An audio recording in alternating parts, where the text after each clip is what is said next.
Srivastava is a faculty member in marketing at IMI Bhubaneswar. He holds a PhD in rural consumer behavior from IIT Dhanbad.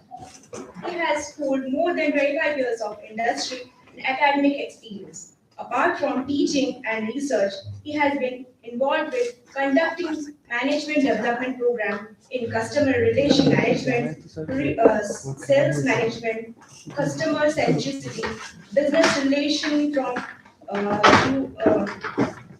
Union Bank of India, NTPC, TPCODL, Business Infotech, Bharat Diamond Brochure, Indian Institute of Banking and Finance, etc. And also medium and small enterprises sector on managing sales function. He has published cases in NPD and other reputed case publishing houses, as well as published research paper in journals of high repute. Welcome, sir.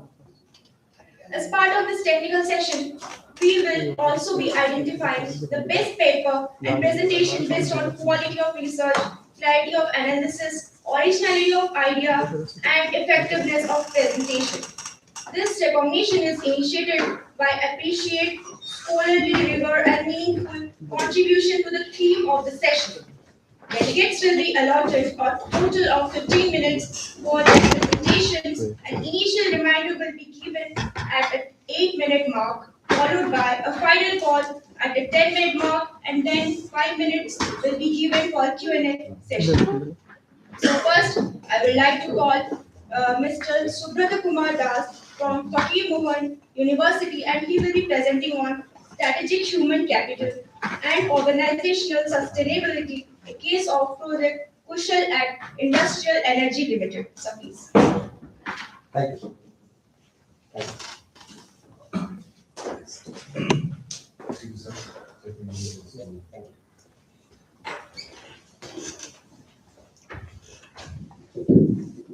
Very good morning, Thomas. I hope I am audible. Basically, this is a case study, purely case study, and before this part, I just very good morning to all. Thanks, chairperson, the chair, and other my colleagues. So basically, this is a purely case study in my industry. This is a strategic human capital system. The case study of Project Kausal, what we have been done. Before going, I just introduce myself. Subhadra is a research scholar at Pakistan University. I am my guide Padma Daral, and my co-worker is in this room, chief teacher. Same time, I am the head business HR for the Tata. Basically, you know, energy sector is transforming a lot. There is a lot of energy demand and many things and sustainability coming. I think this is a really the subject matter being decided. The theme is very interesting thing, and it is really challenging for the new business. And this is the national-wide requirement. If you see the climate concern, digital discussion of the energy sector, dual essential like the rising the energy demand, sustainable mandate. Similarly, I can say that traditional HR has changed many things and now it is in different scenario. Need a agile workforce also required. The people should be now AI instead of multi-skill people are required. Technological adaptability is required. Now HR moving the transition, strategic transformation is in the new role that is the HR. No traditional HR is required. Why I taken this project, and it is a live project. I work with my senior colleague over here. That is a business need in the IA to acquisition one of the Tata Steel DG plant of 40 megawatt DG plant. At that time, we found this is a business need for our growth and sustainability. At the same time, there is a few challenges we have been find. That time, that diversity is required, existing lack of DG because DG is very unique type, and that is Hyundai DG, Korean DG. The skilled people are not available. Sometimes that is the people and the 60% people of the workforce trained by the person and acquisition of the challenges there. That is the critical role required. Sometimes safety culture, which has different safety requirement in the industrial and sustainable practices required. And need of aligned partnership required Tata Steel the sustainable commitment because we have been the partnership in the name of I. We taken this project as also very interesting. I'll take later answering the question and answer. We taking the knowledge, agility, of skill, safety, HR and learning. That is a part of this the theme-based program has been right. The comprehensive HR transformation program has been fine. All together HR participate, digital enable and sustainability has been fine. align workforce planning to the long-term business comparatively, emerald ecology, social sustainability into the everyday process, and position HR as a strategic driver of the support function on this. This is the strategic how we put the HR as a strategic change. That is the change how we made. I know that Bakers and the framework, the core premises HR not for the setting the organization commodity, not for the service providers. It is basically the backbone of the system. Align HR decision the long-term organization strategy. Council case and position HR for the process management for the transfer enable. Enable alignment between the workforce participants and business requirement. Similarly, it is the sustainable HR governance scholars concept is the integrated eco-social, financial, and social sustainable into the workforce value. Extend to SRM by embedding the sustainable as the core organization value. I will applicable the safety initiative, workforce well-being, and skill development of the resilience. I reduce the reliance on the contractual work plan. Because what happened, the most of the contract workforce are there from the Tata Steel and Agro. And they people are highly trained from the Korean. They don't want to sustain with the sustainable model with the business model. So that is the big challenges for all. So that is the agility, multi-skill, digitalization capability we find. This is the way how can we sustain this model. Multi-skill reduce the bottleneck in the volatile, uncertain environment. Digital platforms can lead the learning improvement. That is one of the part. Most of the team what are in manual that has become the digital, and all the training has been digital recorded, and you continue to do the training to the people so that workforce, the new workforce will train on that. So that training is a continuous process. Similarly, we blended this classroom digital. This is the changing the the training, the model of training. The council is basically the change how the training change the business model. So this is the both way the classroom and the digitalization plan is being prepared. Cross training is ability. Real-time tool introduction. Some of the tools, new technology that like RCM and other who are in the industry, they can know better. That new technology has been adopted so that the old model, old things are not there, so that people are handling training, and that is not a digital model. The 5-pillar implementation this strategy we have been planned. The competency mapping of the people who have been the competency mapping, learning, workforce planning, and safety sustainability, which is the most important for us, and employee engagement. When you say the competency, we address the DGP. We have two plants over there. That is one of the power plant is there and the DGPT. We find the skill who are the people who have invested in the DG area, and same time for the person as the DG, and they are also so that what the people they are not dedicated people for the DG or the rest. All the people have been identified, reskill and upskill them, so that they are available for the all capability developed for the all both way they can work in the both system. So that on that way we reduce the manpower. So the latter stage how we are done. Similarly, the learning process, that learning has been changed from the manual way. We have come the digital platform, recorded many maintenance schedules, many skill department technical training has been recorded so that the people can see at any time. So that is the scalable knowledge structure. Workforce planning, the reduction of contractual dependency through implement cross training. Finally, continuous training. This project was started in 2019, immediately after that acquisition, and by the 2-3 years, we 100% reliance on this 100% we have been taken over. There is no gap in the system. Sometimes safety is important, and consciously the data is the driving for the safety culture, so that is important for us. Sometimes engagement, career path, innovation, and participation, and strategy giving the highly employed engagement over there. That is the benchmark engagement. If we say that recall the engagement score is 85, but the national benchmark scoring is around 72%. Measurable count, how measurable? That is both will count the measurable outcomes, the competency coverage at 100% CPP and contractual reduces by the 33%. This is the outcome I will see. If we started this, the challenges will become an opportunity. On that, you can see that there the competency gap of around, you can say 60% competency gap have become 100%. You have been, that is our operation across the competency increase. Same time, the contractual total overall manpower has reduced to 33% because of confidential data not showing all the details of the factor figures. Organization transform. On that way, the organization have transformed. Improve operational agility and reduce downtime so that any operational maintenance required with our business needs. So that is going to improve. Enhance employee engagement participation. Stronger safety culture and compliances, and HR position as strategic business pattern, not at the HR as a service provider. Lesson from this implementation, HR is strategic enables sustainability because before that many people have thought that taking this business become a risk for us. now become opportunity. Now we have been many company now giving offers to us to take up their degree to make this model. This is the interesting thing.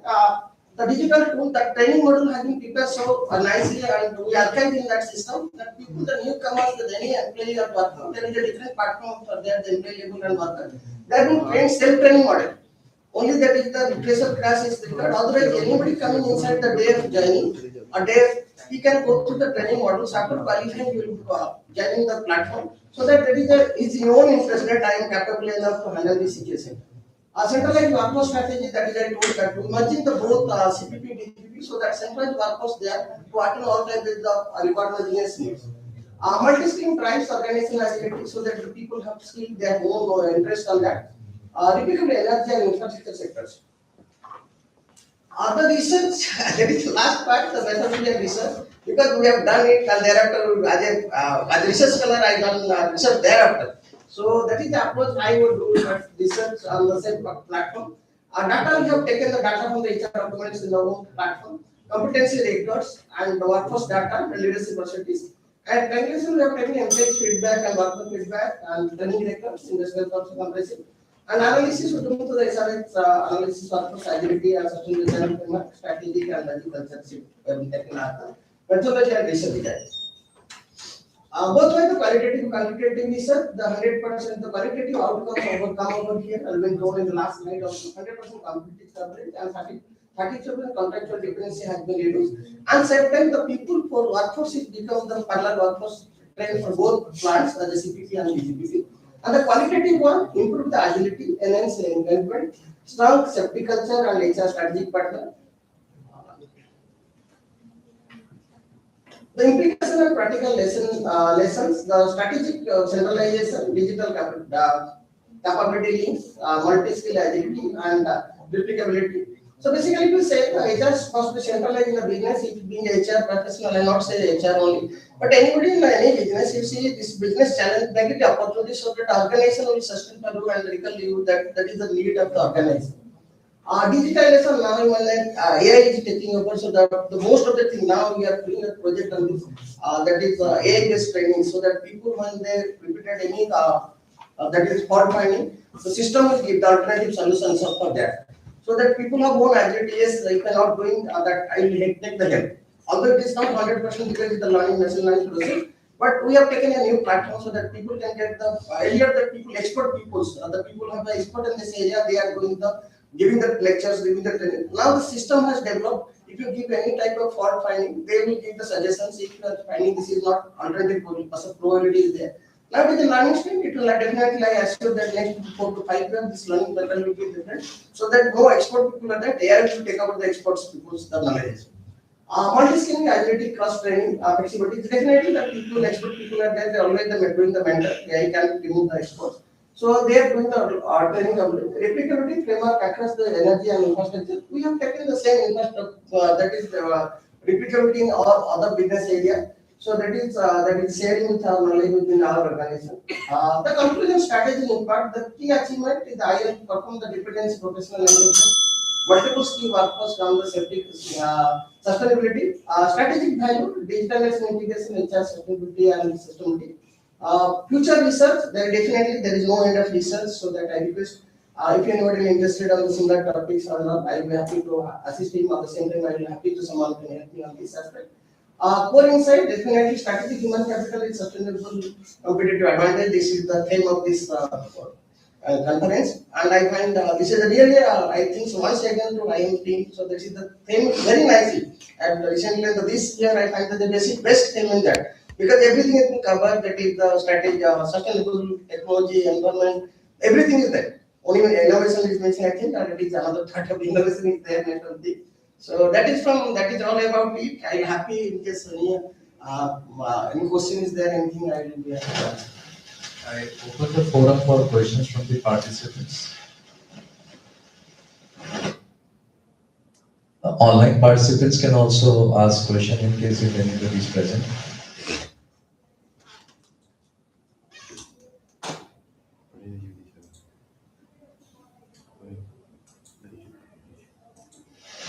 Okay, so Professor Dash, I have a few observations to it.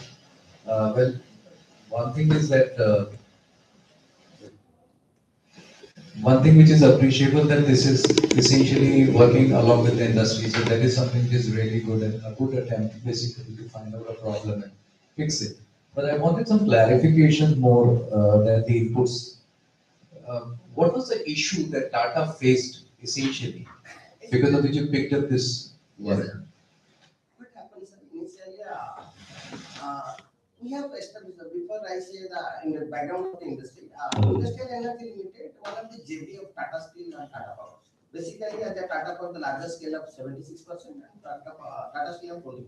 The joint venture will dedicatedly give the power to the Tata Steel.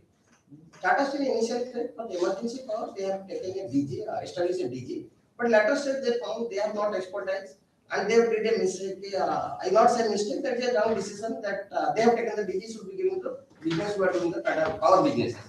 So they found that the Tata Power is a suitable partner for us to take out this. When they take over, already they are facing the challenges. Now it is become a business requirement to take over that DG. That is a business call. When you're taking over that DG, we found the skill gap is very high skill gap because we are not expert on that time. We don't have any resource of DG expertise people.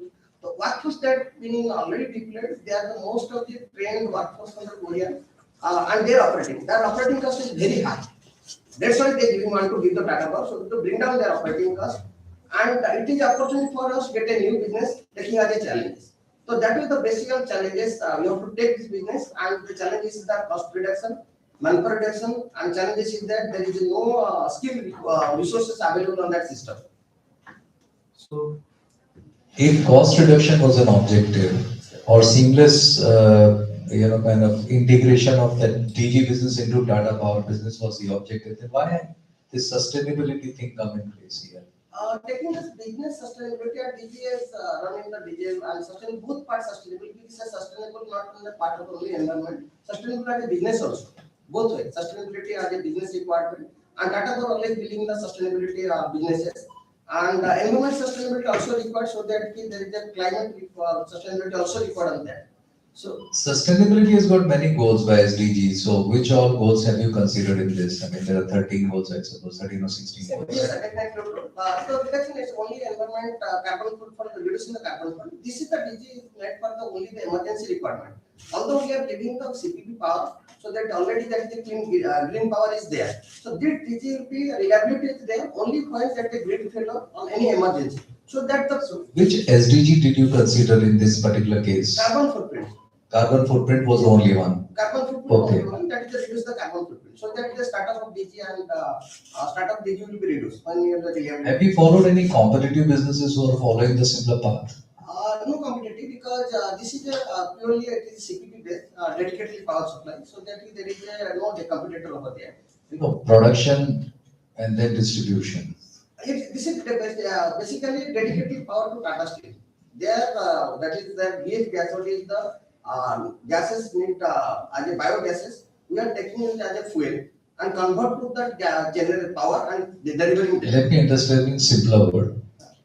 So there is no company in India which produces DG power. Yes, whether they distribute it to their captive no. Actually, how the steel plant operates, steel plant have a phenomenon of emergency power department. At any evening, they don't want to stop power because when machinery runs, basically the blast furnace or coke oven runs, they can sustain minute, 2 minutes sustainability is there. So that the power backup is mandatory to them. And they need a DG dedicatedly inside them who can immediately take over within the 30 to 1 minute, 30 seconds to 1 minute, they can take over the power so that emergency tools can be run on that. Basically, they need the pumps and the blowers to be run at immediate condition in case any power failure in the grid or the grid trips at any moment, or there any other issues in that. Another thing that you move from manual training to digital training, or you can say online training. So, what is the target audience? I mean, who are going to get trained on? I mean, what is their experience in their training and in their earlier technology? What was their average age? Yes, thank you, sir. Just you asked the right question. This is the basically the question. I thanks once again, sir. Basically, earlier the people's the Tata Steel and active, they just all the people have been trained at Korean. What is their average age, sir? Average age of people, I can say 32 to 40 the average. So average is 40, 45. Yes. Those people are conversant or comfortable with digital training. Now we reduce the young generation. I can say that is reduced to 37. The age group has been reduced to 37. That will take over around 45 days. How did they reduce it? Yeah. The time being comes, the cost reduction program is run so that we take in the new incomings and train them. So that this No, what happened to those people who came in from DGPP to Tata Power? DGPP to Tata Power. No, sir, I can just clarify. DGPP is a different business, Tata Power is a different business. Both business working simultaneously in the same boundary. What happened? When you taken the DGPP, they have the payroll employee around 30 numbers of payroll employees and workmen around 80 workmen over there. Dedicated workforce there. Tata Power employees, they are the most of the people are Tata Steel taken as a third party role, some of these engineers and some of the 80 are the contract workforce.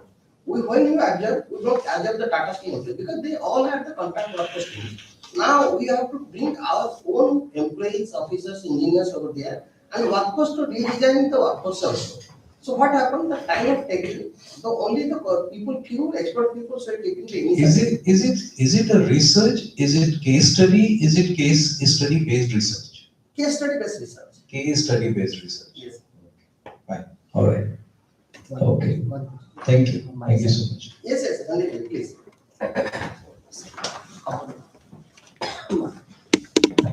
Sir, just your introductory slide. I just want to know the title first. Most of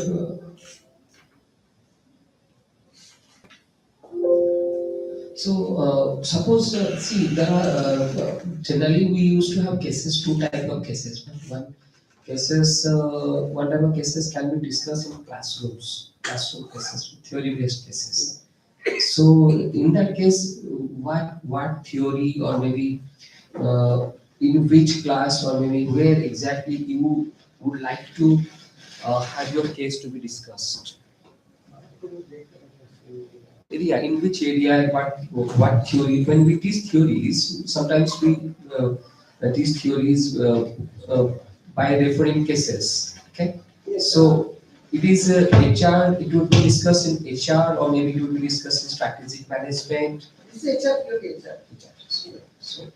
So HR and in HR related yes, strategic HR and HR in the training and development. Or maybe Basically, the background is separate. That is the development plan. How they.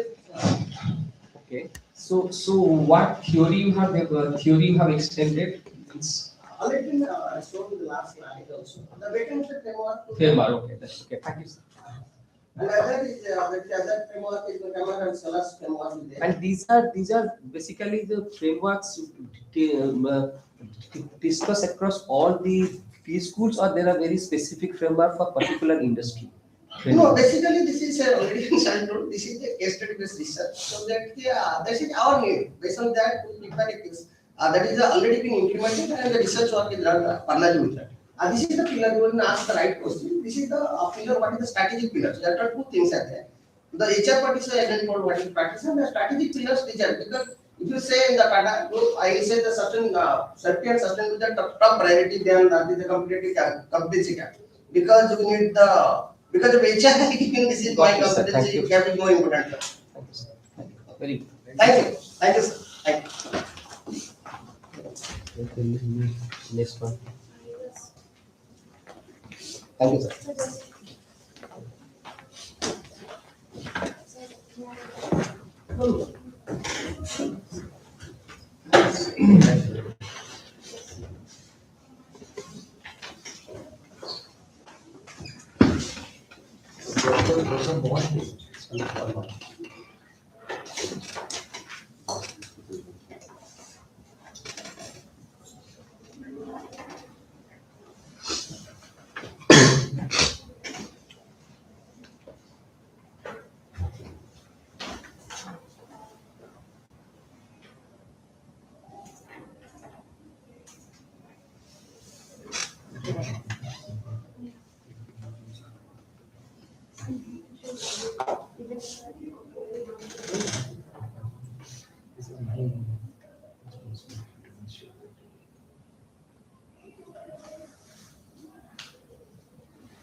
And can I have it here?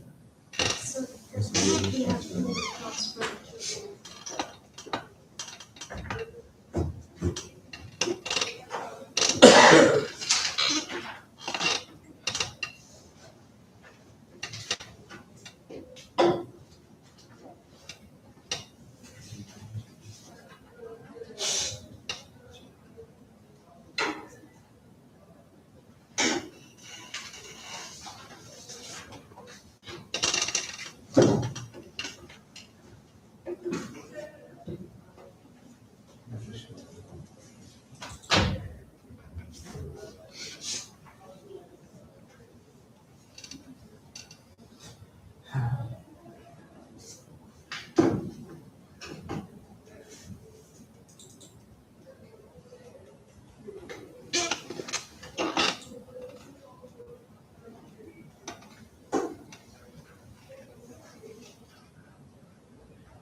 Good morning, sir. Good morning, fellow participants and the students and the community present here. My topic for today's presentation in the research is how socialization is driving societal sustainability in Generation Z, a mixed method approach. Recently, there are so many research have been done on sustainability, and as you know, the Gen Zs are now in highly in demand. What they think about sustainability, how they practice about sustainability, whether they really practice or not, because they are very aware about sustainability. So if you look at this, their awareness is very high as per the OECD's 2024 report. Gen Z's awareness of sustainability related problems are very high, but the behavior is not accordingly.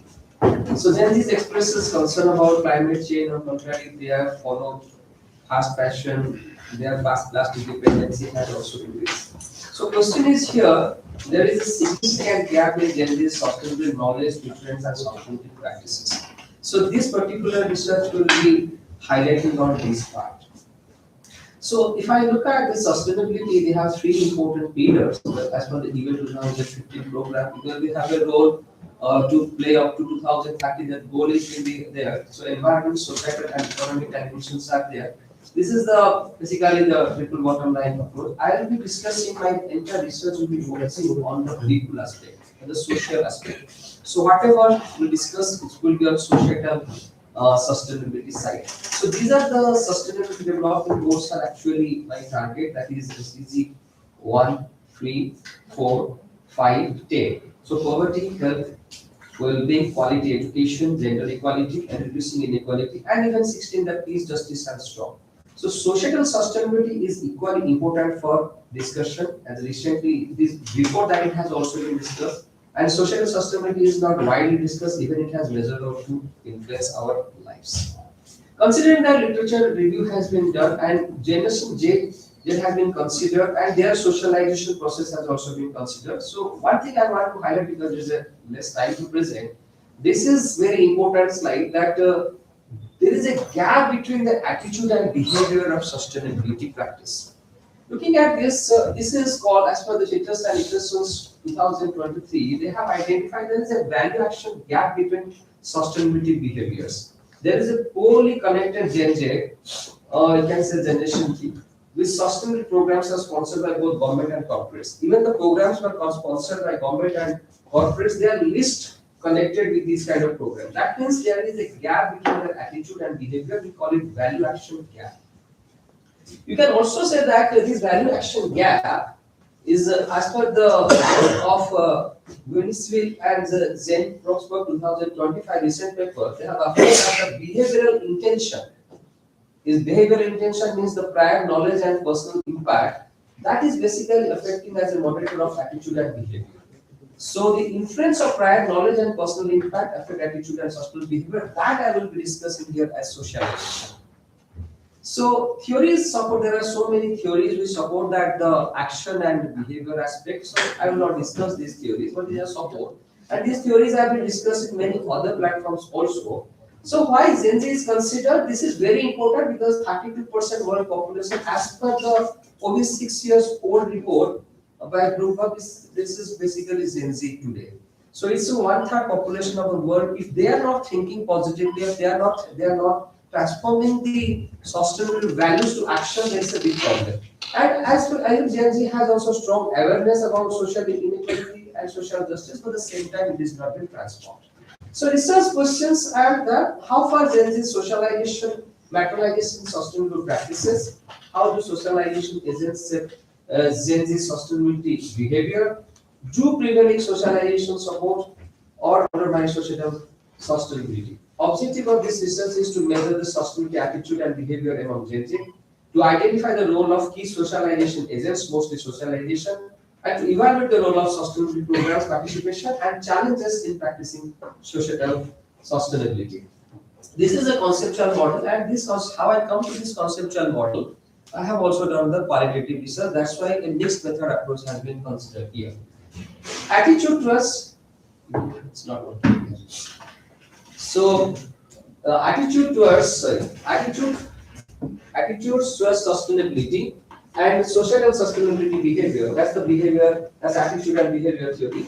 So, as for the intervention, there is something need to be there, that is socialization. Okay. So, this socialization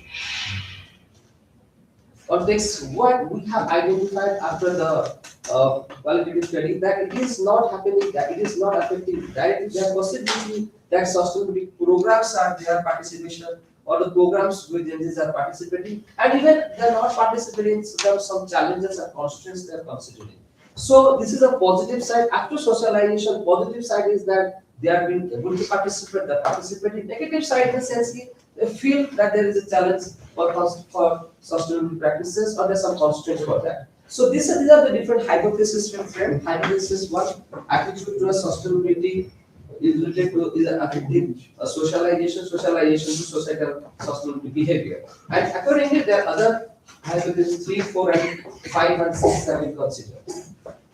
So these are the hypotheses. Hypothesis 5 and 6 are very important. Sustainability program participation creates positive association between socialization in context and societal sustainable behavior. The socialization, as this, I have considered as socialization in context, because here I'm only looking at the social values of the people concept of sustainability.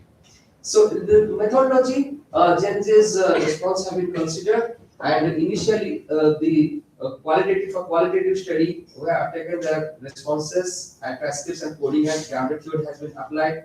Then quantitative research has been done with 171 samples. One thing is that undergraduate management students, those who are coming under that age group, and those who have exposure of social studies, that means they have already practiced something social studies when they are part of the NSS, that is the government program run, where students are mostly connected with the social science.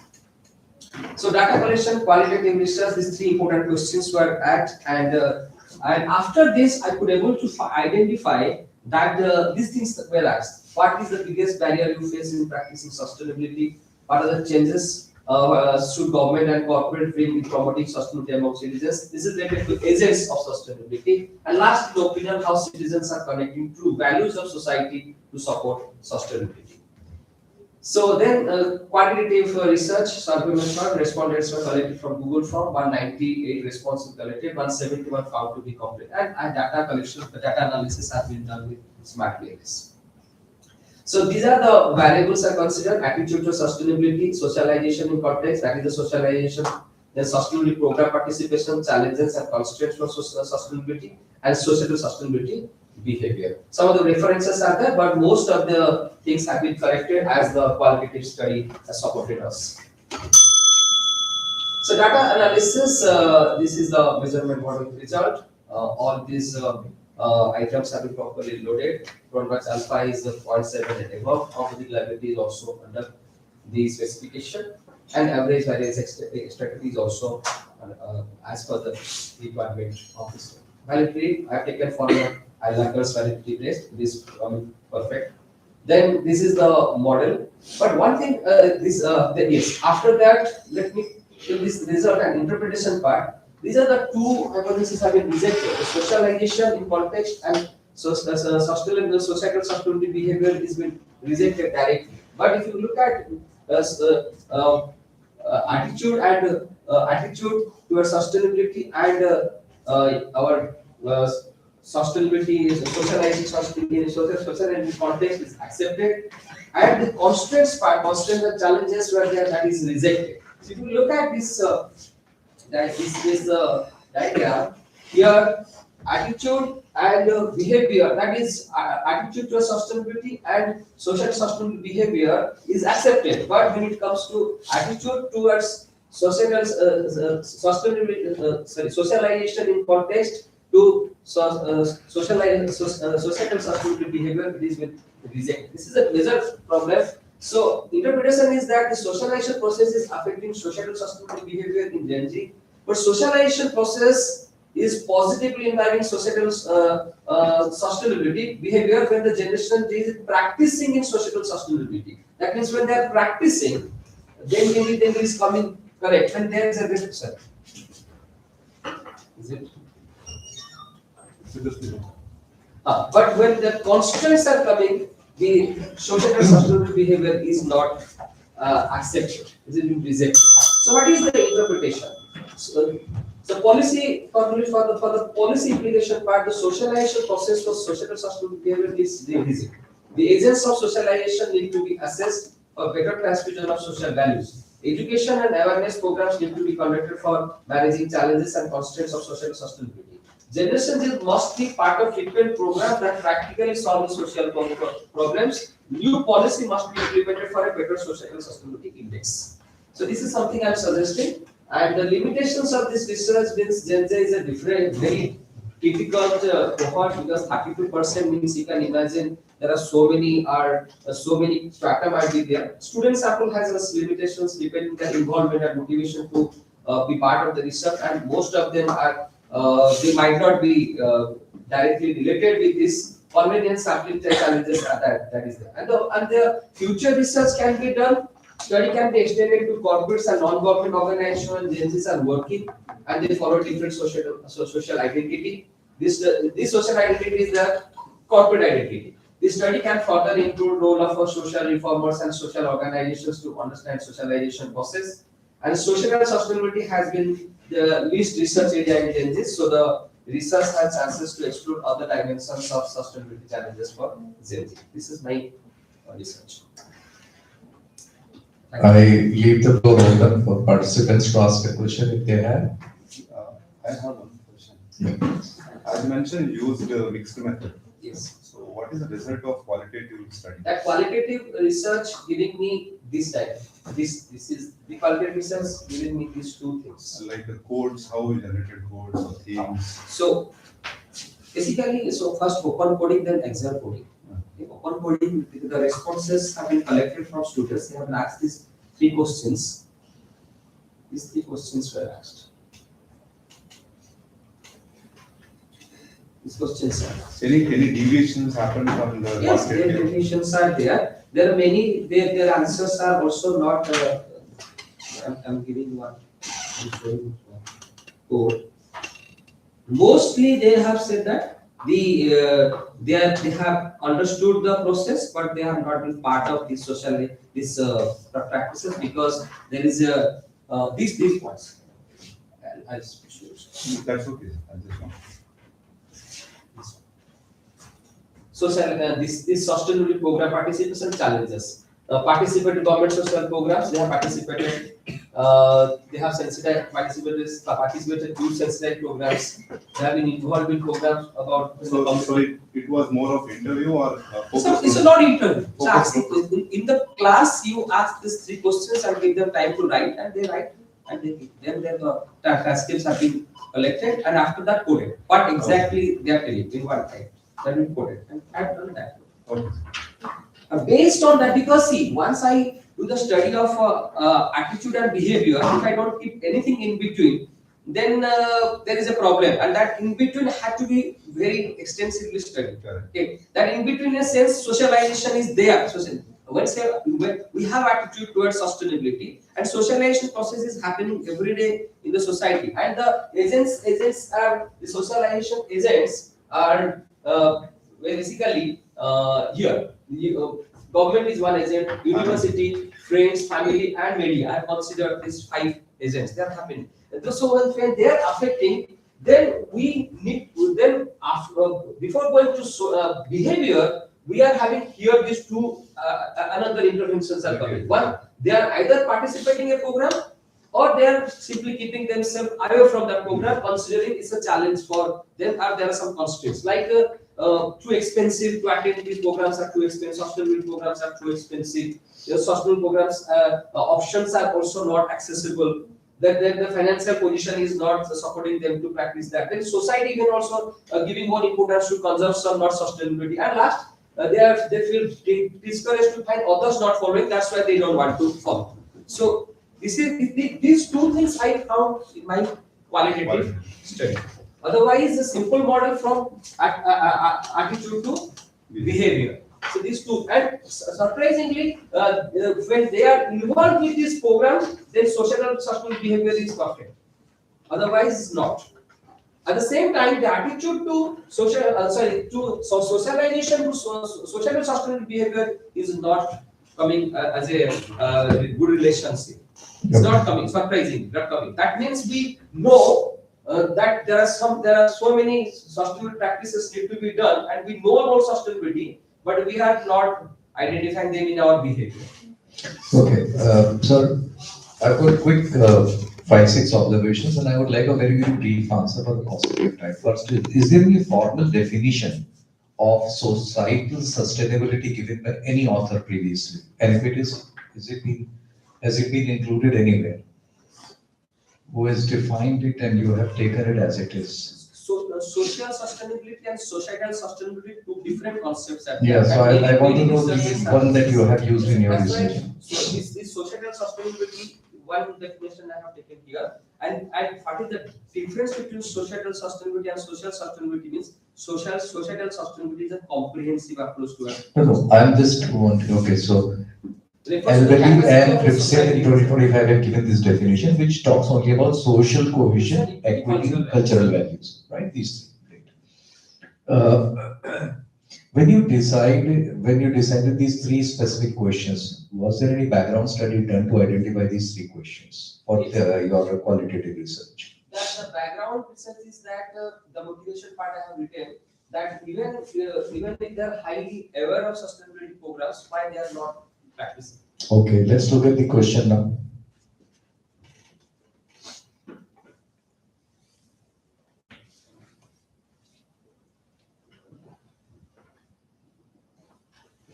Okay.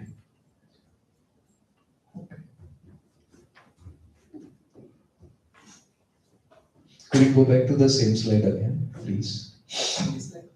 The one which had this background of I have identified these 3 questions. Yeah, this one only.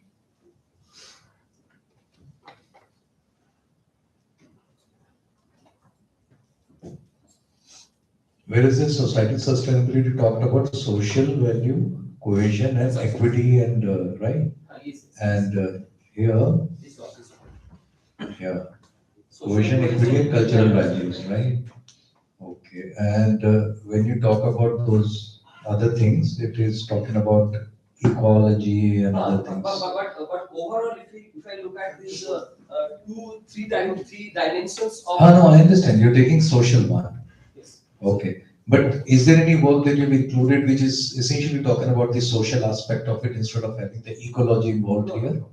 All are social aspects. Okay, I would appreciate if you do that because that brings in some synchronization in our work. Okay, can you take us to conceptual model, please? I ask there are two things.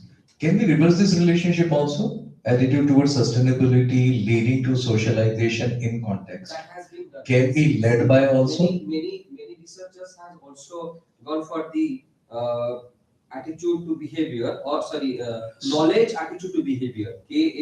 No, I'm just asking very You can simple. do that. That has If he says socialization in context, yes. so Socialization, that's why I leads to attitude towards sustainability. exactly. See, socialization leads to attitude towards sustainability. That's okay. That means we are presuming that there's before coming to this attitude state, there's something has happened.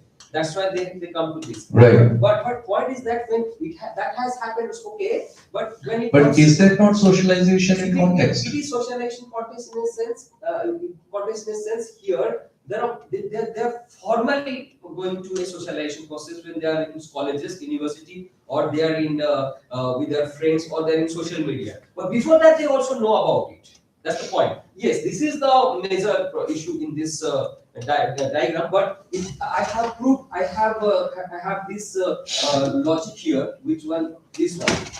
Because attitude and behavior, in between attitude and behavior, there are behavioral intentions are also there. This is the paper. This paper has also worked on that. This behavioral intention is only coming with the socialization process. So when you say prior knowledge, which is possible, which is part of the socialization context, right? No. This prior knowledge and first. Suppose I'm in a context, Yes, I got it. and I'm getting an idea about sustainability. There is knowledge, no?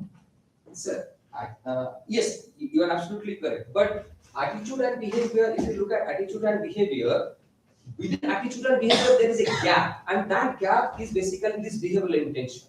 If you don't look at this behavioral intention, then probably this is a straight model. The straight model. Behavior is basically can be negative behavior, positive behavior. But this behavioral intention is only coming when they are formally going through a socialization process where they are in colleges or university, or they are interacting with government programs, or they are in corporate, or they are in friends, or even social media. This five. So this area is very naive. I mean, very novel area as such. Socialization, sustainability, and so on.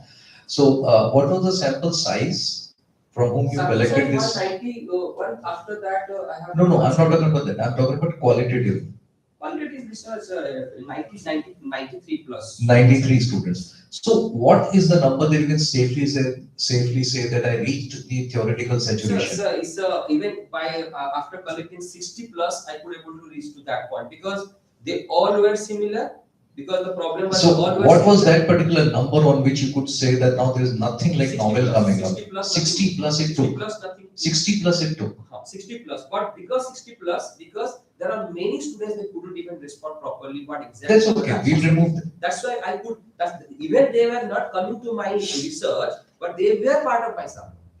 Do you think that this number could have been far more reduced if you would have?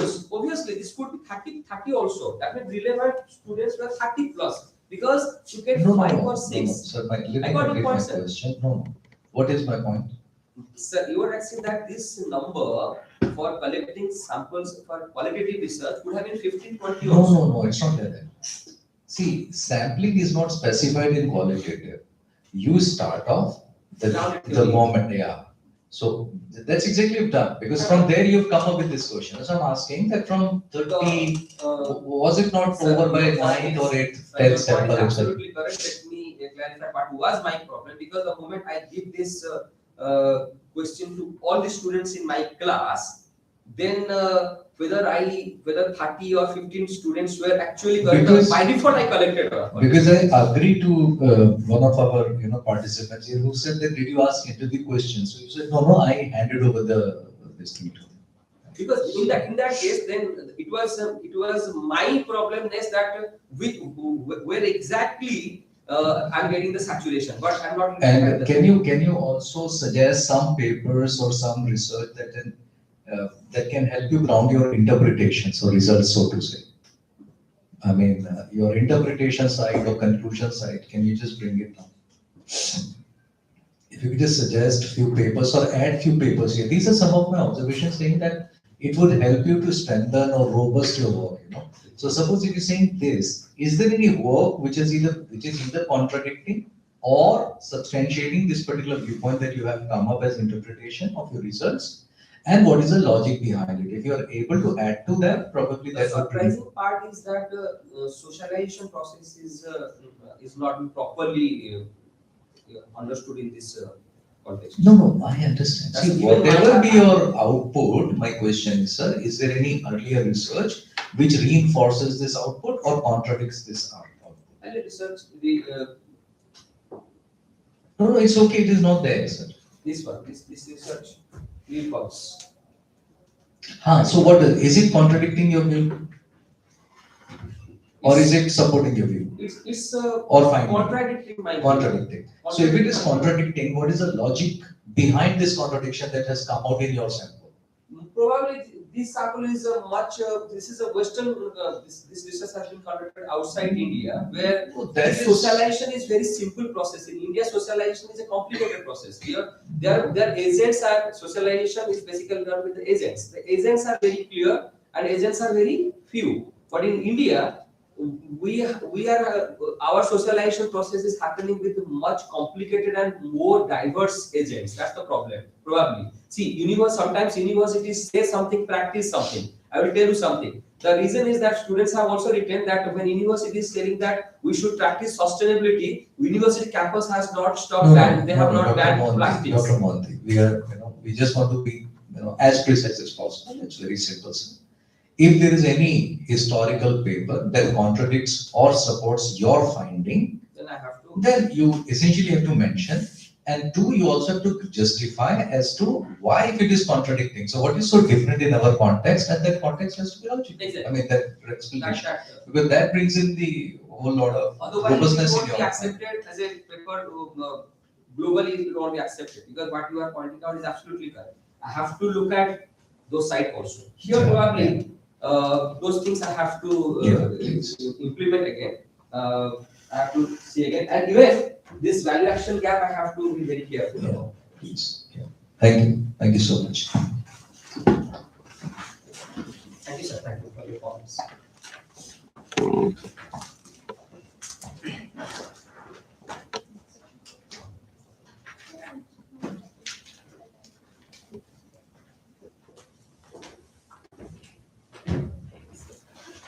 So up next, I would like to call Mr. Pushparaj Koregaur, KLE Institute of Management Studies and Research, and he will be presenting on green investment and sustainable infrastructure, the mediating role of ESG performance and empirical analysis. It will be an online presentation. Hello.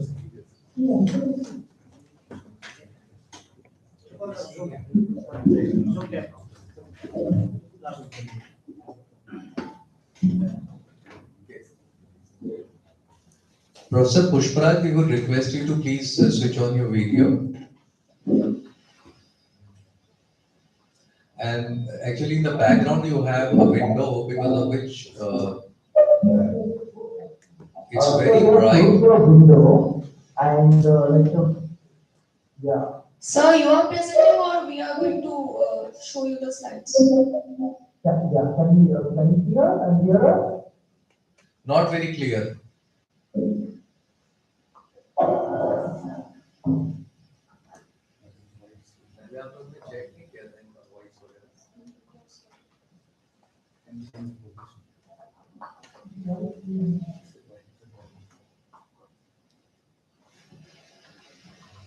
So you are going to share the slides or we are going to present it here?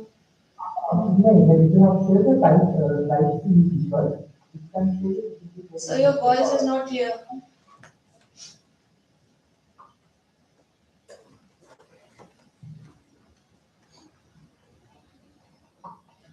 Ask him to use a headphone and change the location a bit so that the background is darker and he's better visible. So can you use a headphone or something like that? And meanwhile, we can go ahead with the other participants instead of. Yes, sir. Abhishek sir, are you ready to present? We can answer in the last. Hello. Hello. Yes, sir. Yeah. Meanwhile, tell Pushparaj to actually switch the location because Yeah. maybe location is a problem with it. Yeah.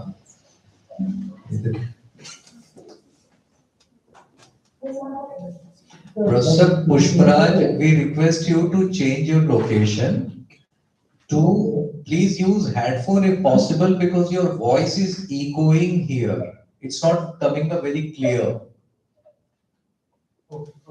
Yeah?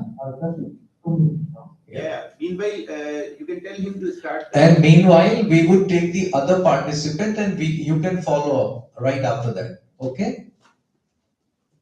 All right. Thank you. Thank you, sir. So up next, I would like to call Mr. Abhishek Tyagi from Birla Institute of Technology. He will be presenting on smart and sustainable logistics, a systematic literature review and bibliometric analysis. So please.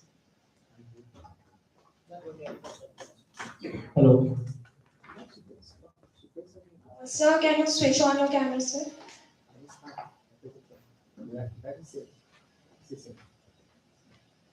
Hello, am I audible and listening? Yes, sir.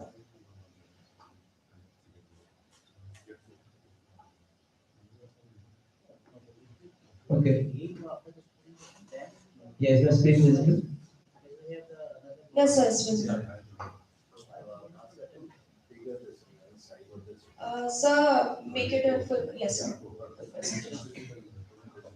Okay.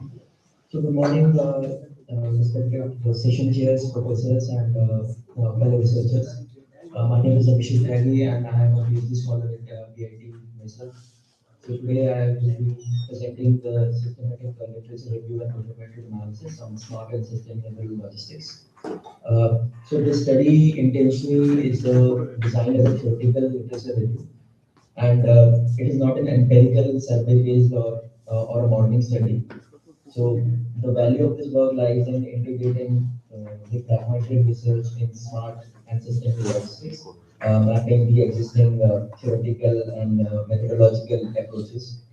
I conducted this study as a foundational step for my doctoral empirical research to understand like what has already been done in this area and what has already been studied and where meaningful gap exists.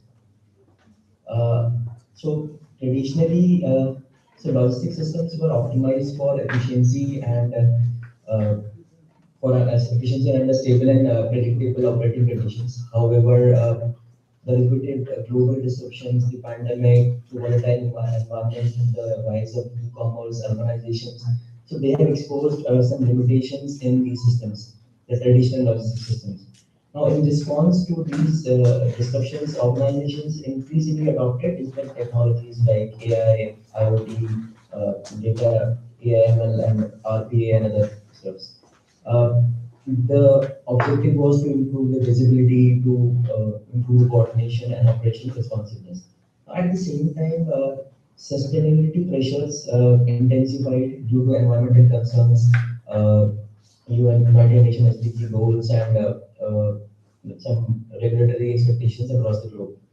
Now, in practice, the smart and sustainable logistics refers to the use of digital technologies like IoT, AI, and cloud platforms, and the another data analytics to manage logistic operations efficiently while reducing the environmental impact of cost and risk in the supply chain. Now, so this convergence has basically created an implicit assumption that digitalization in logistics naturally leads to sustainability improvements. So, but however, the existing literature does not clearly validate this assumption. I mean, as smart logistics and sustainable logistics are often examined as separate research streams. So I thought like we need to examine whether how digitalization actually contributes to sustainability outcomes. And I thought to present in an integrated review in this particular SLR which I'm presenting. So these are some research objectives and research questions which I try to cover. So the study basically covers the articles published between 2016 and 2024. First, I try to identify the logistic challenges which are driving the digital and sustainable logistics.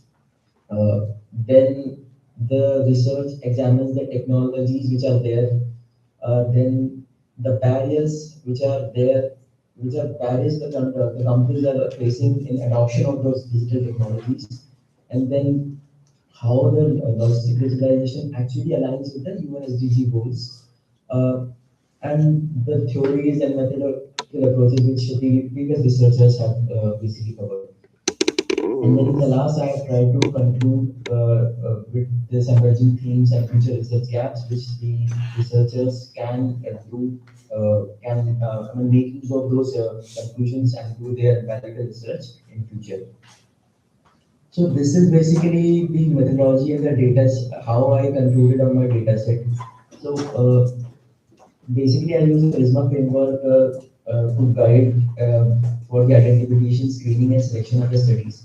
Uh, so basically, after screening and eligibility checks, I concluded on some 58 high quality peer-reviewed studies, uh, so that I can do the analysis and conclude on my the theories which have been covered by the previous researchers. So this is basically the data analysis of the papers, how the trend has been rising in this area, how the core keyword analysis is there, how the different keywords like digital technology, sustainability, supply chain management are interrelated. Which all journals I have covered and which all publishers have been covered and what is their contribution, what all geographies have been covered and what all types of researches have been there, like some were empirical research, some were literature review, some were qualitative research. Uh, so these are basically the four pillars where I have basically divided the different digital technologies and themes. Like first is the automation, which comprises like warehouse robotics, automated systems for automated storage, inventory systems, RPA to improve inventory management. Then comes the intelligence like AI, ML, the big data analytics to like foster real-time data analytics, route optimization algorithms, carbon footprint calculators are there. Then after the digital transformation, there are IoT sensors which are used for visibility and condition monitoring of shipments. Then we have blockchain, cloud technologies. There are some marketplaces, aggregators also, which are facilitating the carriers and the shippers on a single platform. Then we have some innovations like metaverse, eco-friendly vehicles are there, which are used by different courier companies to limit the carbon footprint. Some companies have started using drones also for shipment deliveries. Some companies are basically, industries are basically focusing on reusable packaging also in the logistics. Yeah. So then coming on to the sustainability alignment. So there are different digital tech. So what I have concluded is that digital technologies in logistics contribute to emission reduction, primarily through efficiency gains and optimization. And sustainability benefits are often reported as indirect outcomes rather than the explicit design objective. Uh, but there are some adoption challenges in using the digital technologies, like high capital investment is are there. The employees need to be skilled, they need to be trained to use those technologies. There are some data privacy and cybersecurity concerns also. Then you have some regulatory challenges which the companies need to basically take into account by before including digital technologies to solve their logistics problems. Uh, Coming to the next slide, yeah. So this slide basically synthesizes like the how I have reviewed the literature using some ADO and PCM framework. So regulatory pressures, climate change concerns, and market volatility, they have emerged as a dominant antecedents for this study. Uh, so organizations respond to adopting digital technologies to improve visibility and resilience. Operational efficiency improves as a primary outcome, while sustainability outcome remains a secondary. The TCCM analysis shows that most studies focus on developing economies and large the developing countries are still catching up on the use of digital technologies. The regulatory frameworks in developing countries are also not that stringent. So, yeah, coming on to the key insights of the review is like, see, when the literature is analyzed collectively, several non-obvious insights emerge. First, the digitalization in logistics is primarily driven by resilience and disruption management rather than sustainability intent. So, secondly, the sustainability outcome depends strongly on governance capability and organization readiness. Third, technology adoption alone does not guarantee sustainability impact. Organizations with weak governance structures often realize limited benefits even when advanced technologies are deployed. So another key insight is that sustainability is frequently treated as an outcome rather than a design principle. So these insights are not explicitly stated in a legal strategy, but become visible only through systematic synthesis of the principal papers and underscoring the value of this review. Now, there is a framework which I have proposed for the future researchers who are working in this domain, and what are gaps, what are future research gaps which are there, which researchers or policymakers can basically use in this particular domain. So, based on the synthesis, the study proposes an integrated conceptual framework. So, the framework links external logistics challenges to digital transformation decisions and subsequent operation and sustainability outcomes. So a key contribution of this framework is that the identification of governance capability as a moderating factor. So this explains why similar digital technologies produce different sustainability outcomes across organizations. So also the future study should empirically test the proposed framework, and there needs to be uh, we need to examine the ethical use of AI also on the workforce implementation. So without directly jumping on to use the digital technologies for technologies in their industries, the company should first identify the problem, and then from the lens of sustainability, they should see which digital technology will be able to solve their problem without directly jumping on to use some digital technologies that are there in the market. Because the use of digital technologies to solve the logistic problems in the market currently, that won't directly lead you to have a sustainable future for your company. For example, I mean, like IoT, the IoT devices are used for improving the visibility in the ship for the shipments, but that improves the operational efficiency of any firm. But is it actually leading to sustainability or not? We are not sure, because if you say we are improving the visibility, but the IoT devices, the hardware, how they are recycled and how they are reused, that also needs to be taken into consideration. So, so that's what I'm saying. First, the logistic challenges need to identify.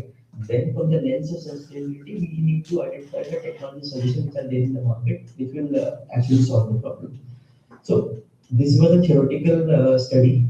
As I said, my initial foundation year of PhD, I was doing this theoretical study how the the domain of smart and sustainable logistics, what all research have been done in this field, and then in future I will be doing validate study to validate the concepts I have identified here. Yeah. Thank you, Mr. Abhishek. Any question from the participants here? What was the inclusion exclusion criteria which was Yeah. adopted? So you'll have to use the mic because. Hello, Abhishek sir. Can you tell me what was the inclusion and exclusion criteria while selecting the articles for this particular study? Okay. Right. Right. So I have selected the articles between 2016 to 2024. As you know, these sustainable development goals came into practice in 2015. So that's happening from that year. I have tried to go in deep of those research articles till 2024. I have directly used the keywords while doing the research paper analysis like smart and digital logistics. I've included sustainability outcomes. The peer-reviewed journals have been included, and exclusion. So this is not an empirical research, as I said. Non-logistic studies have been excluded. Opinion-based or interviewed articles have been excluded. Yeah. And what was the such key word, like when you in Scopus, you mentioned about smart logistics. So what was such word like? You're mentioning more of digital tools here. Right. I use like digital logistics and green logistics. These were the keywords I used. Okay. Okay, Mr. Abhishek, very good work, appreciable. I have only one or two questions. One of the questions that one of the participants has already asked, but how did you establish quality? When you say Scopus, I could see some of the list of the journal. There are some, good ones. But apart from that, is there any quality? In order to maintain quality, you further kind of, you were only talking about peer-reviewed journal. Did it also include journal which are not Scopus Index, WOS, or any of the criteria? Have you used some citation, site score or impact factor or any of that? Right. Or ABDC? Yeah. Right. So as I said, as I mentioned in my paper, I've concluded on 58 articles. They were based on the citation count of those papers. There is a metric field citation ratio that also has been considered. As I said, I have the primary database was dimensions, but I also included articles from Scopus and other databases as well. But primary was the dimensions. Okay. All right. Okay. All right. Fine. Thank you. Thank you so much. Thank you.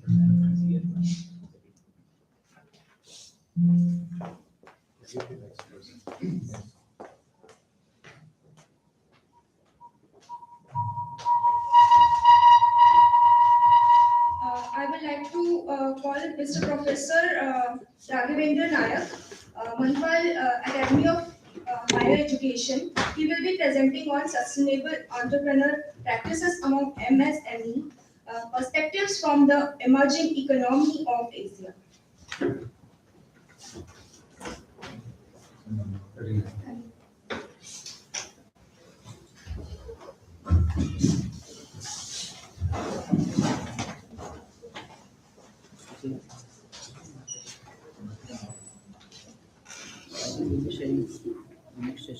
Good morning, Session Chair and fellow participants. Sustainability is not a choice, but it's a necessity, mainly for the large companies. But in the case of MSMEs, it is not a necessity, it's a choice. Because there is no mandatory rules or regulations for these MSMEs to follow sustainability. Now, what is sustainability? As the previous researcher, the faculty member have already mentioned, that he studied more on societal sustainability. My research article talks about sustainability as a holistic concept, which includes economic dimension, social dimension, and environmental dimension. Now, as I told, why large companies are following sustainability in their business activities? Because it is mandated by the government. From their CSR fund, they have to invest, whether they are investing in addressing social problems or economic or environmental problems, that's left them. But in the case of MSMEs, it is not mandatory. It is optional. But still, some of the micro, small, and medium entrepreneurs are following sustainable business or practices in their day-to-day operations. So, my research basically talks about how sustainable entrepreneurial practices among MSMEs, whether it is challenging or why they are following, what are the factors which are influencing them to follow this particular path. So it's a perspective from the emerging economy of Asia. Now, again, when I say emerging economy of Asia, I am talking from India. So why I mentioned that? Because I want this article to be published in the Scopus top journal. So I mentioned emerging economy of Asia, than mentioning Karnataka or a specific district. Right. Now, sustainable economy and sustainable development is a mantra to address multi-dimensional problems. Right? The economy faces many problems as a society. We have poverty, we have unemployment, we have social discrimination or gender discrimination. as environment, there are various problems: climate changing, global warming, global harming. Now, when we talk about global harming, that is happening currently because of US. US says that we have to be sustainable climate change. When you attack some other countries, bomb, right, blast creates climate change, creates global warming, where we are not talking about that, right? Sustainability has become an integral part of our life as an individual consumer or as a producer. When we are responsible consumer, responsible producer, we always think what are the ingredients which are used. As a consumer, when I buy something, I just look at what are the ingredients which are used in a particular product or to make that particular product. Accordingly, I take a decision of buying it or not buying it, or how that is being addressing social or environmental problems. Now, if you look at some companies, if you take the chocolate, right? So some companies mention that if you give that wrapper back per kg, we give so much amount of rupee. But as an individual consumer, I may be consuming 1 or 2 chocolate. But from that perspective of the company, whether a company will take 1 or 2 wrappers from me? No. Company Tech says that if you clearly see that the wrapper of a chocolate in company, they say we buy back this.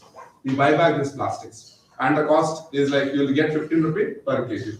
Right? So as a consumer, we have to be responsible, and as a producer, we have to be responsible in the production process. The entrepreneurship plays a significant role in the economy with its impact of practice on society and environment. Because the entrepreneur plays a major role in providing sustainability in these operations and also trying to address various environmental and social issues. It is regarded as a crucial in facilitating transformation on the road to more balanced future. We talk about in economics, there is a comprehensive definition given by Paul Samuelson. It includes wealth, welfare, scarcity, and then brings the concept of sustainability or sustainable development. That whatever we have to use them in an efficient manner, and also we have to make sure that whatever we are enjoying, that is available for the future generation, right? The meeting the needs of present generation without compromising the ability of future generation to meet their own needs.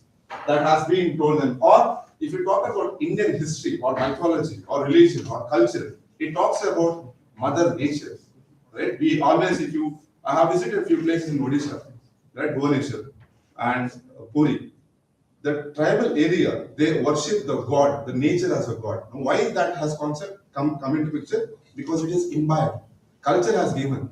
Be it the United Nations Development Program says that we have to achieve 15 sustainable development goals. We have to address social, environmental, other problems. But that has been implemented without any policy or regulations by Indian tribes, or even in the case of African, sub-Saharan African countries. There are no policies, but they have followed it. The adoption of Sustainable Development Goals by the United Nations in 2015 has positively impacted some of the entrepreneurs, and they are working towards addressing multiple goals out of 17 SDGs. And as we know, MSMEs, especially in the case of developing or emerging economies, plays a crucial role through immense contribution towards employment, reduction of poverty, women empowerment, economic and social equality, etc. The MSMEs has larger portion of business sectors in most of the economies. If you look at the data, more than 80% of the contribution is coming from MSMEs, especially in the case of emerging economies. And they are more concerned about sustainability and its strategic adoption in their daily operations. Now, why there is a need for the study? Some of the Indian entrepreneurs are successfully balancing the triple bottom line goals. As mentioned in the previous presentation, Elkington has given in 1991 the concept of triple bottom line goals, which talks about people, planet, and profit. People is related to society, planet is related to environment, and economic is related to profit is related to economic dimension. So it talks about how some of the entrepreneurs, especially who belongs to MSMEs, they are able to successfully balance the triple bottom line goals, where they are able to make profit, they are able to address social and also environmental problems, recognizing the factors which are conducive for extending these practices among other entrepreneurs is crucial to have sustainable economy.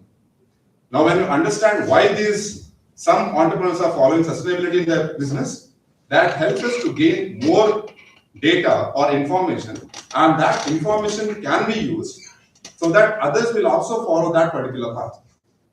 So that is the need for the study.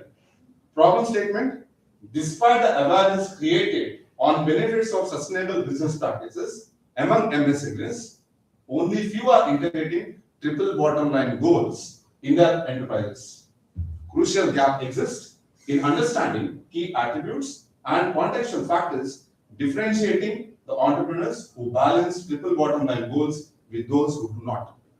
As I told, when you talk about advanced economies, except Japan, most of the other countries, where they don't talk about culture or other things, because the culture is diluted, because there are many people from different parts have come and they are influenced by the advanced culture and then follow it. But in the case of emerging economies, the cultural context, religion, culture has not been studied yet. So there is a gap, and that problem has to be addressed. So what are the research objectives? To explore the factors enabling sustainable practices and challenges faced by micro, small, and medium entrepreneurs in balancing triple bottom line goals.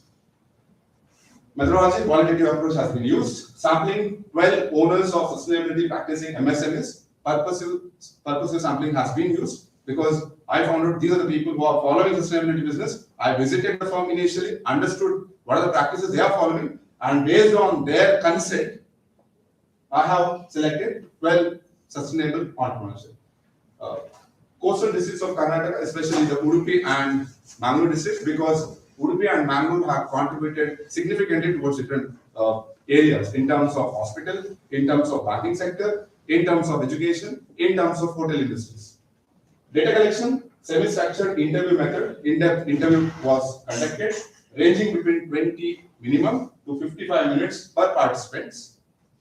In person, audio recorded. The data was collected in person and it was audio recorded. Atlas TI is being used. Categories, initially the categories and themes were generated, and then open coding and selective coding were done, and then with the reference provision. Now, based on analysis, there are three, as I told, three sustainability concepts: planet, people, and profit. The process of interview as a codes or themes generated in the planet or environmental aspects. Solar panel were implemented by some, water treatment plant was there, afforestation, some were significantly contributed, barren land was being planted, organic manure was used in the farming activities, biogas was there, waste segregation. In the case of people, free education, that is to society or community, and also the kids of the employees, housing facilities of the employees, credit facilities, employee benefits, local employment, health camps, charity and donations, gender inclusivity, profit, debt-free assets, minimal bank dependency, reinvestment, surplus, or some are achieved break-even point. Now, what are the key factors which are enabled or which made them to follow sustainability in their business? Family values. Someone says that when he was a kid, the family was telling Vasudhaiva Kutumbakam, that one world is one, right? So considering all those he imbibed that particular cultural value, because of which he is following sustainable practices, giving back to the nature. Upbringing, culture, traditional values, personal ethics, because I want to follow this because I feel satisfied. I have this particular moral obligation. If I don't do this, I will not be happy with myself. That is what the personal ethics talks about. Personal satisfaction, moral obligation, pursuit-driven principle, interdependent objective. Now, when I talk about interdependent objective, it is like if I try to address social or environmental problems for some, it also gives them more profit, because the people will recognize that he is doing something to society and also trying to address environmental problems, and that is helping him to increase his sales and also his profit. And urge to give back to the nature and society, subsidies from the government side, regulatory compulsions for some, like water treatment or waste segregation. That is basically the municipalities or local authorities, they compel them. So that is a regulatory compulsion, because of which some of them are following. Others, it's voluntary. Challenges what they are facing: Lack of support from financial institution at the initial stage. One of the participants mentioned that when he started, he wanted to start a business. When he approached the bank denied loans or funding. And now, as he is well established, he is exporting the goods. Banks are approaching him, take a loan from us. Price fluctuation, some of them have faced changes or frequent fluctuations of prices. That is an issue what they face. Labor issues, especially the local labor were not available. They have to get from outside that particular state. Staff loss to competitors. Some of the working employees they migrated to other companies. Stringent rules and compliance. In the case of government, lack of policy awareness. There are some, when I spoke about to the entrepreneurs about solar panel rooftop or the government subsidy, some of the entrepreneurs are not aware of this particular policy which is available. State-wise differences in subsidy. They compared, especially in the case of production of paddy, they compared Karnataka with other states like Tamil Nadu and Andhra Pradesh. They found that they are giving more subsidies to farmers than this, because of which the production from the farmers in Karnataka has reduced and they are getting from other states. Bureaucratic hurdles. Still, there are manual entries have been done in the local administration, revision of the licenses or getting some approval, yearly renewal of licenses, which is taking more time. And there is no set of reminder that your licenses has to be renewed. So these are the various challenges what they are facing. Conclusion, sustainable business practices are crucial in present, where the world is facing various social, economic, environmental, political issues, especially among the emerging economies, where MSMEs constitute larger portion in leading the economy towards the path of sustainable advancement. Hence, this study is crucial in understanding the enabling factors in implementation of sustainable practices among MSMEs and the challenges faced in the process of implementation. So it helps the policymakers to align the policies accordingly and prospective entrepreneurs to develop sustainable practicing mindset.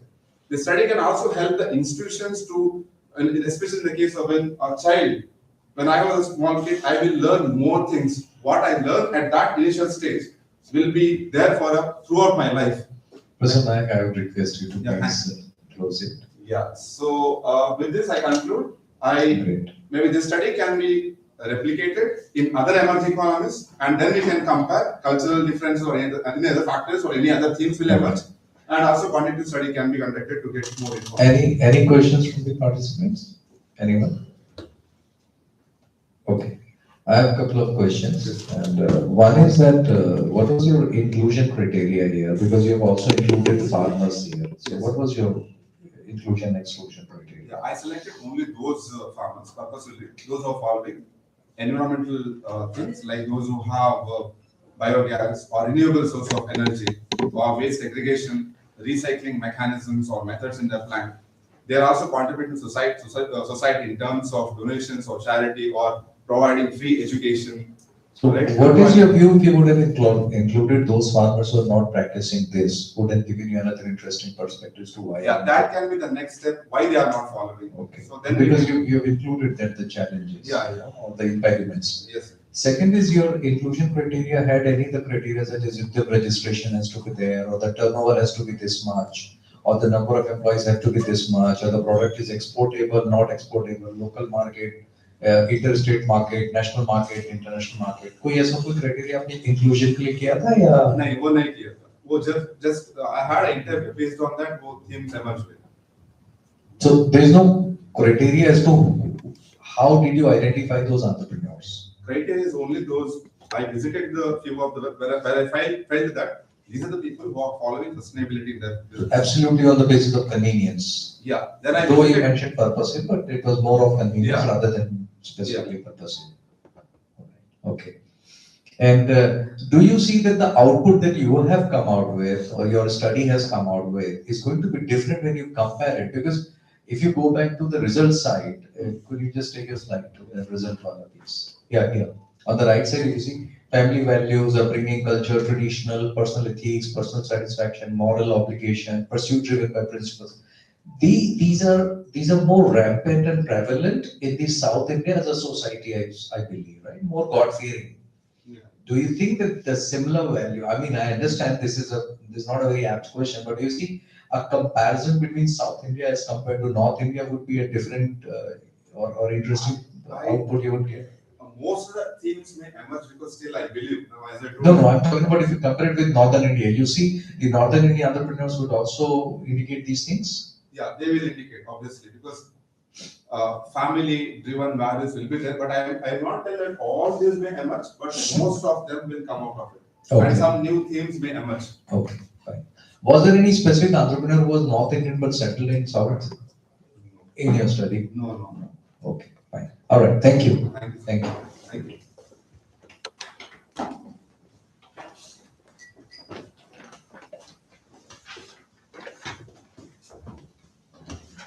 I would like to request Mr. Pushparaj Kodaganu to present. Yeah, hello. Yes, sir, you're audible. Yeah, one second. Please check your PPT. Yes, good morning, madam. All present was okay.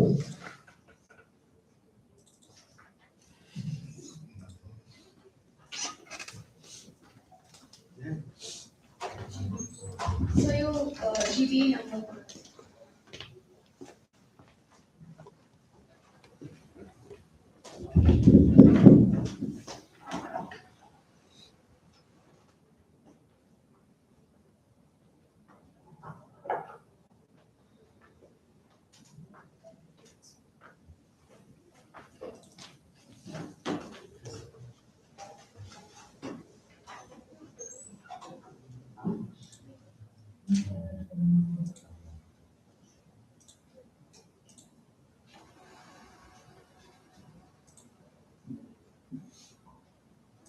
Yes, good morning all once again.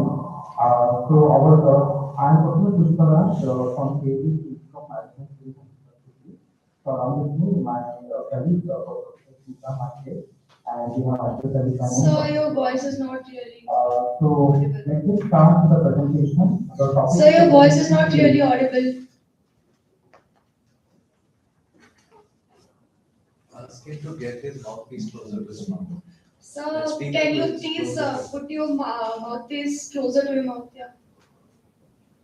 Yeah, is it also now? Is there an echo? Why there is an echo? There is a echoing sound, sir. Hello. Okay, Is that fine? let him start. Let's see. Sir, yes, sir, you can start. Yeah.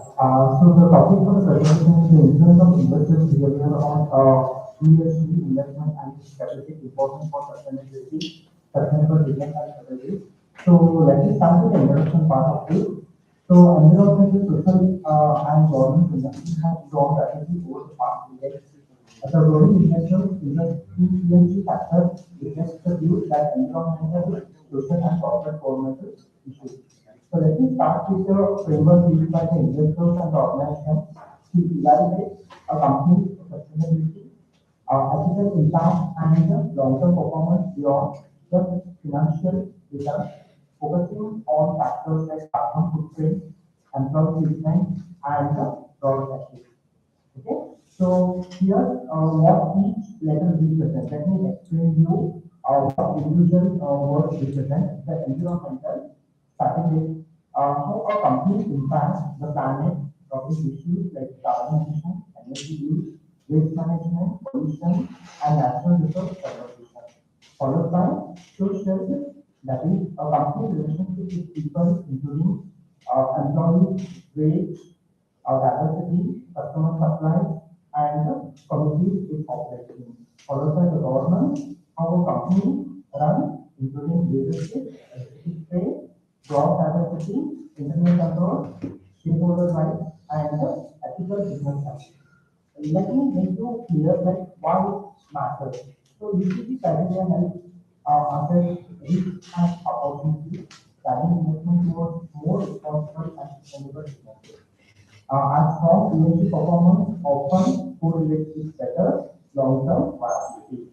Okay, so what ESG means to your company?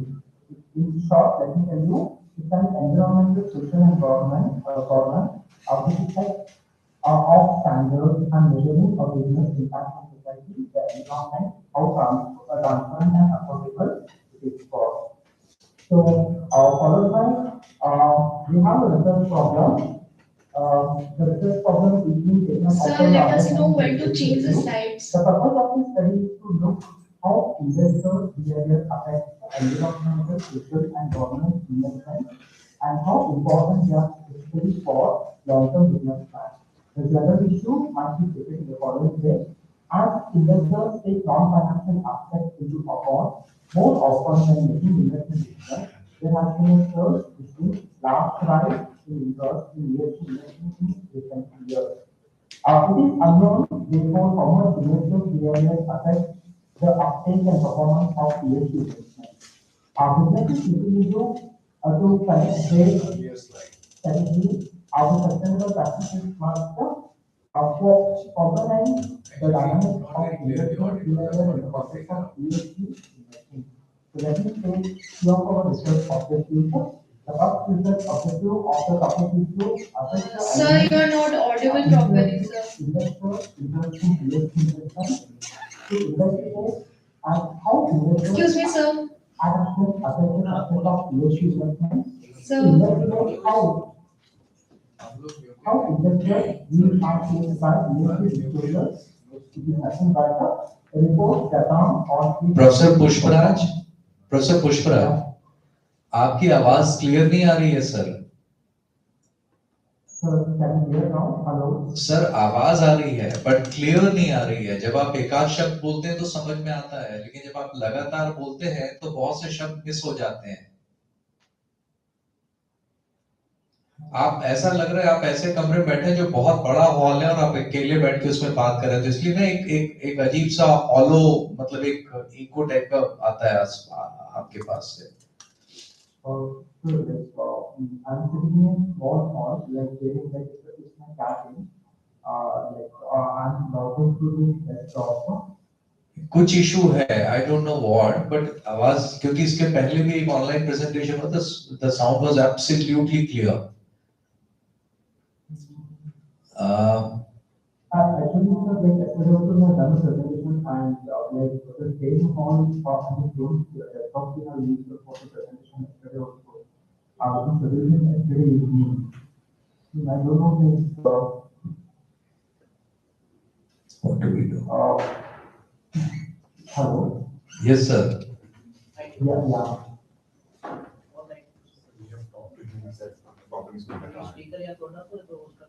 We can ask him to change his mindset. Maybe ask him to remove it. Sir आप एक काम करिए, एक बार अपना ये headset हटा के direct laptop की आवाज यूज करिए या डेस्कटॉप की। एक बार वो ट्राई करते हैं। हाँ, एक बार डिस्कनेक्ट कर दीजिए और बात करिए। Yeah, sure.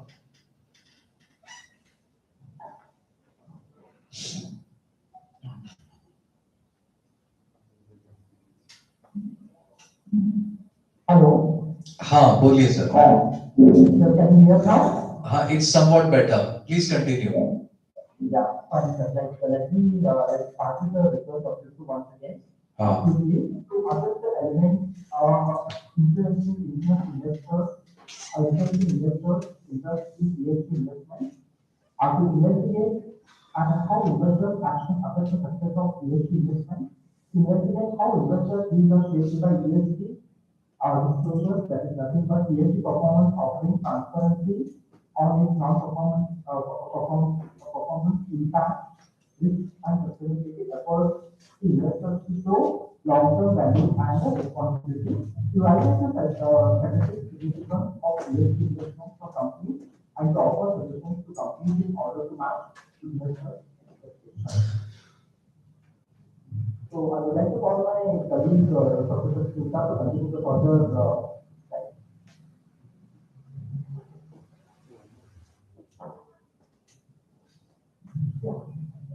Good morning, sir. So, each of these things that we do, like, our topic is like, parallel topic is influence of investors' behavior on ESG investment and its specific importance of sustainable business strategy. So, based on that, investors' behavior, ESG investing, and sustainable business construct. And we have seen how investors' behavior is influencing on ESG investment and how it leads to use a business strategy, sustainable business strategy, and whether it leads to improving financial performance of the company or how ESG investing is influencing on financial performance. Here, business sustainable business strategy is increasing the role between ESG investment and financial performance. And for this, we have used resource-based utilization model, and this analysis will help us to guide the decision-making process, resource allocation strategies, and the development of effective adoption and implementation of plans for the fintech company. And this is a research methodology. We have collected the data from the standardized questionnaire, and we have collected 409 investor responses, analyzed analysis by using smart PLS software, and we have the techniques used are descriptive statistics, correlation, and reliability. Structural equation modeling has been used to test the hypothesis and examine the data. And we have identified the variables from the literature review, and ESG investments have considered environmental factors, social factors, and government factors while filling the questionnaire.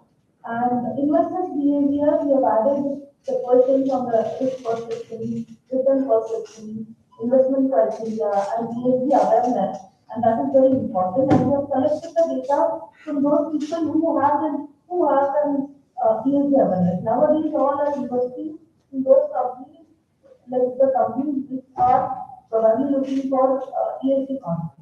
And almost all the companies are looking for ESG content, and those investors who are aware about ESG, and from them we have collected the data. And also the financial literacy.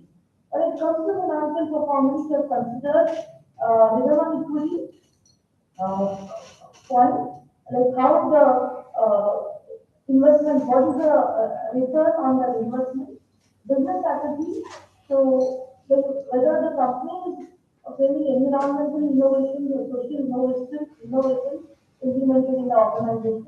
So based on that, we have these are the variables that considered to take the questionnaire.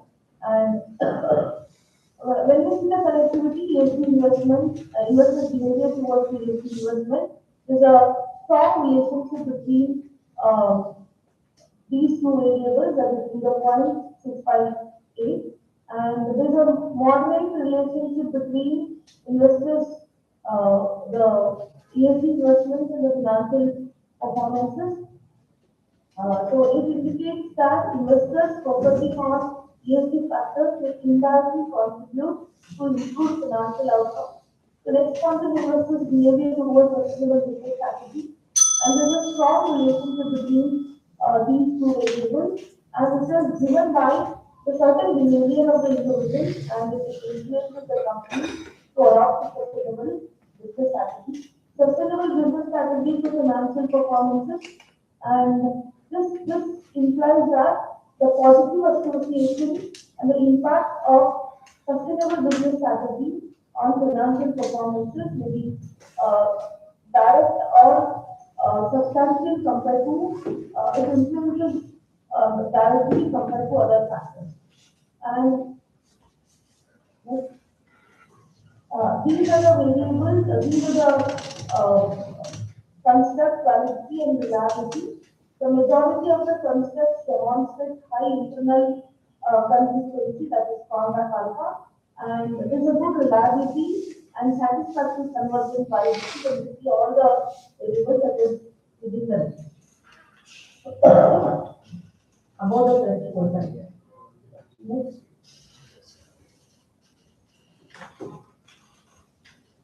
Yeah. ESG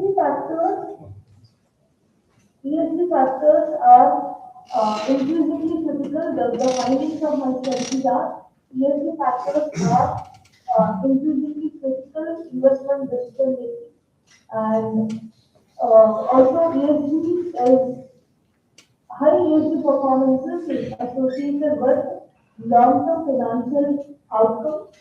ESG is viewed as a key risk management and sustainability indicator. Private sector firms are performing better than the government sector firms. Stronger performance observed in governance and environmental dimensions and weaker in the social aspect.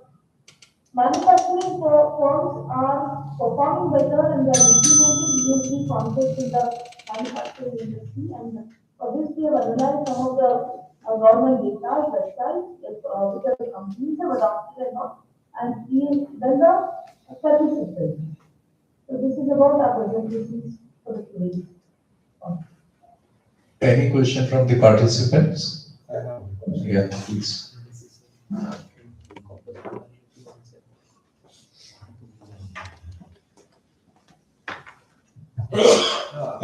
Ma'am, you have developed the conceptual model, and the source says that author's creation. It means that no theories are used in developing the conceptual framework. Hello. Can you go back to your conceptual framework? Was not clear. Am I audible now? Hello. Hello, am I audible? Hi.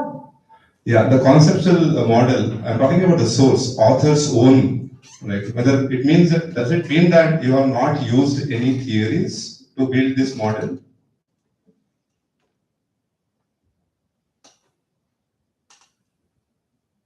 The concepts in the model, what you have mentioned here, whether it is driven by you or by theory. If it is by theory, then you have to mention the source as adapted from these theories. So we have used this was based the model theory for this. Okay, then you have to mention the theory there, not author's own. When you say author's own, it is like from my study, I found these variables or constructs.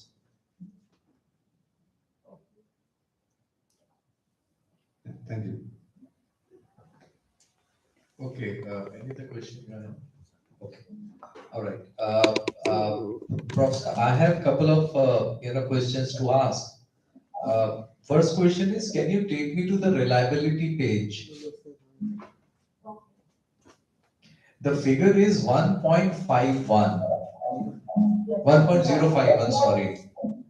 So, yeah, how did you arrive at this number? Because generally it ranges up till 1021, composite reliability, right? It can be as high as, sorry? We have worked on this, and one of my co-authors has done all the calculations. Okay, no problem, no problem. Other thing, ma'am, could you please go back to your sample page?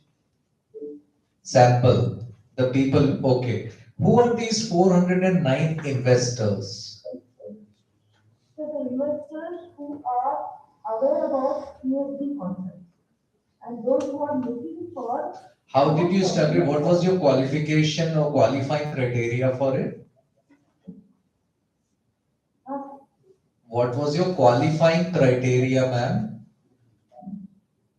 Qualifying criteria, whether they before investing, whether they are looking for all these concepts. Like before investing, they do the analysis and not, whether they are looking for those company investments who are into ESG. And there are people who are not aware about the ESG concepts only, and we have removed all set of questions. Okay. And these questions that you have asked them, were they theoretically grounded? Or grounded questionnaire? You have borrowed the questionnaire from other research papers, so you have developed your own questionnaire. We have collected from the literature only. Okay, you have collected from the literature itself. All right. Okay. Could you go back to your first page, which has got your objectives? Let's look at the second objective here. To investigate at how investor actions affect the success of ESG investments. Can you elaborate a bit on how your findings have addressed this research objective here? Yeah, we have asked set of questions whether they're looking for ESG investment, what purpose they're looking for ESG investment. Okay, and based on that, we come to a conclusion, like finding that majority of the people say nowadays, even companies point of view, it is maybe mandatory to have the PhD concept in the business. And even investors are looking for those companies, the companies who are looking for PhD funds. No, you mean to say that an investor takes some action and it helps the company who is making the ESG investment. I want to see this correlation. Is it visible in your output somewhere? Yes, sir. Where? We have not added, sir, actually. Okay. Because it is on the. Okay, no problem. Thank you, ma'am. Thank you. With this, we have come to the end of the sixth technical session. We request Professor Amit Srivastav to kindly give us some valuable insights into the session.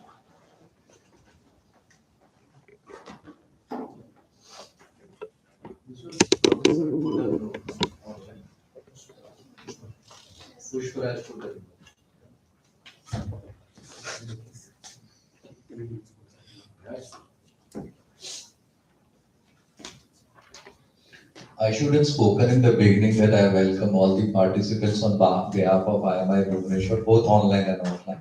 But towards the end, I'm talking on behalf of IMI Bhubaneswar.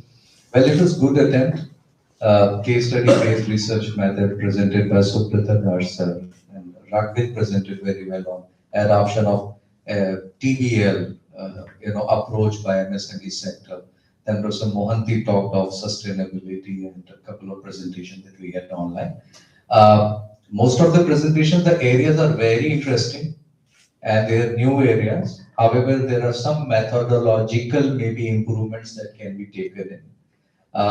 What most that we can offer from IMI is, or either from our side as such, is that we can one-on-one discuss, or you can, for that matter, talk to other faculty members at IMI, and we can look for areas where we can further improvise, these kind of work, because this is basically this platform is meant only for that.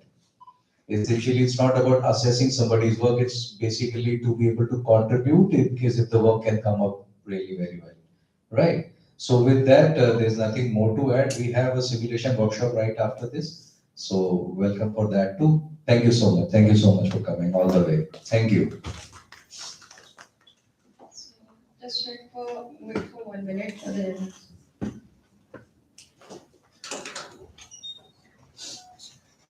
So we have the simulation workshop in computer lab. So computer lab is there in second floor. So maybe after 10 minutes, we will be meeting there. And there is simulation. So they will run the exercise from Simulation Institute to them. To convey my regards to Professor Shenoy. Yes. Sure. One of my nephews studied, he called out this batch only, 2025.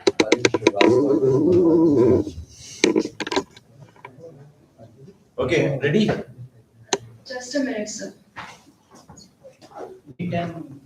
Professor Shenoy is in DOC only, right? Yeah, now And we you also DOC. Yeah, now we have School of Commerce and Economics. Acha, it's School of Commerce and Economics, not Department of Commerce anymore. Okay. Acha. Nice. Because my son studied from MIC this year. He passed out, he's working in Now we would like to acknowledge the paper and presentation that stood out for their quality, clarity, and overall contribution to this session. We are pleased to recognize Professor Ravindra Nayak for the best paper and presentation of this session, and we kindly request them to come to the dais and receive recognition.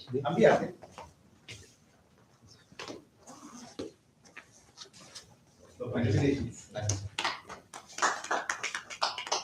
You know why you put that? Because you attempted an area which is generally people shy away from. It's getting data, verifying MSME data, getting data itself is measured. Give that.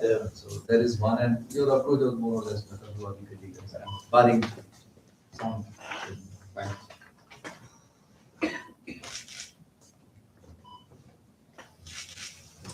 Now I request Anurag Mohan to kindly present Professor Amit Srivastava with a token of respect and gratitude for presenting here between this busy schedule.